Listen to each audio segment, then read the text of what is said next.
सुखी परिवार वह होता है जिसमें शांति से आप रह सकते हैं, एक साथ बात कर सकते हैं, उनकी समस्या को सुन सकते हैं, उनकी समस्या को दूर करने के लिए विचार कर सकते हैं। यह सुखी परिवार नहीं होता।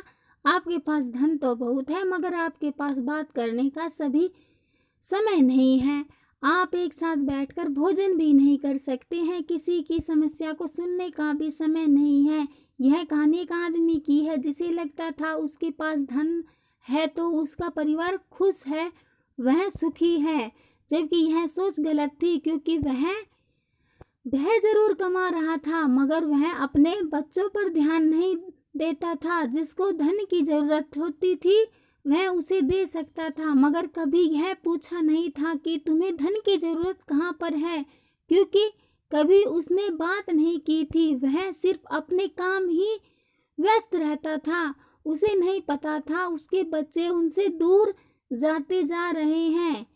जब हम अपने बच्चों की बात पर ध्यान नहीं देते हैं, उन्हें नहीं समझते हैं, तो आने वाले समय में हम बड़ी समस्या का सामना कर सकते हैं। यही होने वाला था क्योंकि अब वह बिगड़ चुके थे।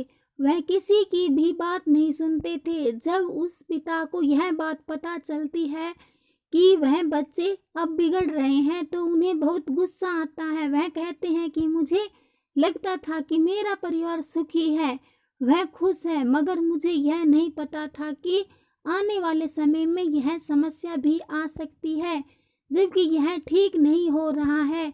आज मुझे यह एहसास हो गया है कि वह परिवार अधिक सुखी है जो कि गरीब है, क्योंकि शायद उन्हें उस वक्त का पूरा एहसास है, इसलिए वह एक दूसरे को समझते हैं। मगर यहाँ पर ऐसा कुछ नहीं। इसलिए कहते हैं कि सुखी वह नहीं है जिसके पास धन होता है, बल्कि वह सुखी है जिसके घर में शांति है, एक दूसरे को समझ जाता है, सभी की बात पर गौर किया जाता है, उनकी ज़रूरत को समझकर ही मदद की जाती है। इसलिए अपने परिवार को खुश रखने के लिए उनकी बात पर ध्यान देना बहुत ज़रूरी होता है, उन्हें समझना बहुत ज़रूरी होता है।